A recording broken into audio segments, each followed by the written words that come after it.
Olá, meu nome é Alexandre Gil, sou analista de socioeconomia da EPAGRE e, junto com os colegas Tabajara Marcondes e Márcia Mondardo, sou autor desse trabalho intitulado Relação entre as variações no preço do leite e o abate de vacas leiteiras em Santa Catarina. Bom, é preciso ter em conta que a produção leiteira tem grande importância no meio rural catarinense, a começar pela produção. Segundo o dado de 2019 do IBGE, Santa Catarina produziu pouco mais de 3 bilhões de litros de leite naquele ano, o que faz do estado o quinto produtor nacional. Também em termos econômicos, é uma atividade bastante relevante. O VBP, o valor bruto da produção do leite em 2020 foi de quase 5 bilhões de reais, o que faz dessa atividade o terceiro principal produto agropecuário de Santa Catarina, atrás apenas de suínos e aves. Da mesma forma, em termos sociais, a atividade possui uma abrangência bastante significativa. A gente pode ver aqui que são aproximadamente 25 mil produtores comerciais no estado, além de inúmeros produtores que têm no leite uma atividade complementar ou uma atividade de subsistência, então há um contingente grande de pessoas envolvidas na atividade, isso sem contar nos demais elos dessa cadeia produtiva. E, por fim, temos um rebanho relativamente significativo de 4,5 milhões de cabeças, das quais 74% são fêmeas e quase 26% machos. E esse perfil do rebanho deve-se, em grande parte, à importância da pecuária leiteira aqui no estado. E quando se fala em leite, quando se fala em pecuária, em Santa Catarina, é preciso ter em conta que, até 2020, Santa Catarina tinha um status sanitário diferenciado em relação ao restante do país, pois era o único estado livre de febre aftosa sem vacinação, reconhecido pela Organização Internacional de Saúde Animal, o que fazia com que houvesse uma série de restrições para a entrada de animais aqui no estado. Bom, no âmbito do setor leiteiro, há uma percepção bastante presente, tanto entre técnicos e produtores, e isso é bastante recorrente, se ouve muito isso quando se conversa com esses grupos, de que quedas no preço do leite, variações negativas no preço do leite, ocasionam um aumento no abate de vacas leiteiras. Essa é uma percepção bastante comum, só que quando fomos atrás de materiais que ratificassem ou refutassem essa percepção, a gente acabou nos deparando com um cenário de pouca bibliografia, poucos estudos relativos a esse tema, e, em grande parte, são análises empíricas e pouco aprofundadas. Isso acabou motivando o presente estudo, que tem como pergunta orientadora, está apresentada aí para vocês, se a queda no preço pago ao produtor pelo litro leite resulta ou não no aumento do abate de vacas leiteiras. Para tentar responder essa questão, utilizamos dois grupos de variáveis. Um primeiro grupo formado pelos preços do leite, usamos a média estadual mensal do litro do leite pago ao produtor, no período 2013 a 2020, corrigido pelo IGPDI de dezembro de 2020. E um outro grupo de variáveis foi os bovinos abatidos, o número de cabeças abatidas por mês, do período 2013 a 2020 também, teve como fonte de dados a CIDAS, que é o órgão estadual de vigilância sanitária animal. Esse grupo de categorias, esse grupo de variáveis, ele foi subdividido, no caso dos bovinos, foram subdivididos em outras subcategorias, listadas aqui para vocês, principalmente o total de fêmeas abatidas, o total de bovinos, machos e fêmeas, o total de fêmeas abatidas para autoconsumo, ou seja, cujo abate não tinha finalidade comercial, o abate de fêmeas com aptidão leiteira, o abate de fêmeas com aptidão mista, e o abate de fêmeas com aptidão leiteira por faixa etária.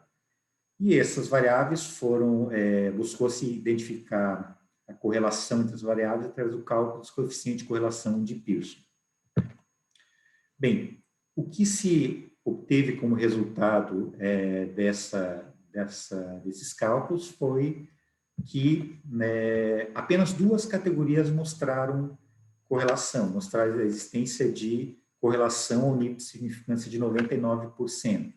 que são o total de fêmeas, a categoria 1, e o total de bovinos, machos e fêmeas, que é a categoria 5 analisada. Nos demais casos, não se identificou correlação, não houve significância ao nível de 99%. Então, isso significa que apenas 2 categorias é possível apontar alguma correlação. No entanto, diferente do que se esperava, essa correlação é positiva, ou seja, quando há uma queda no preço do leite, há também uma queda no abate desses animais, dessas categorias, assim como também quando há aumento no preço do leite, há aumento no abate de animais dessas categorias. Ou seja, diferente do que se esperava, que quedas no preço do leite provocassem aumento nos abates de fêmeas, isso não foi observado o efeito contrário. O que também é possível que seja explicado por outros fatores que não o preço, provavelmente, até porque a correlação encontrada, como a gente pode verificar, é uma correlação fraca, então, possivelmente isso seja explicado por outros fatores que não o preço. Ao analisar o gráfico de dispersão, no caso dos preços do leite e das fêmeas bovinas com aptidão leiteira, a gente percebe que, de fato, a própria dispersão visual desses dados nos dificulta estabelecer uma correlação entre esses dois conjuntos, o que depois ficou provado no momento que a gente fez o cálculo do coeficiente de Pearson. Outro grupo de dados analisado foi o preço do leite em relação às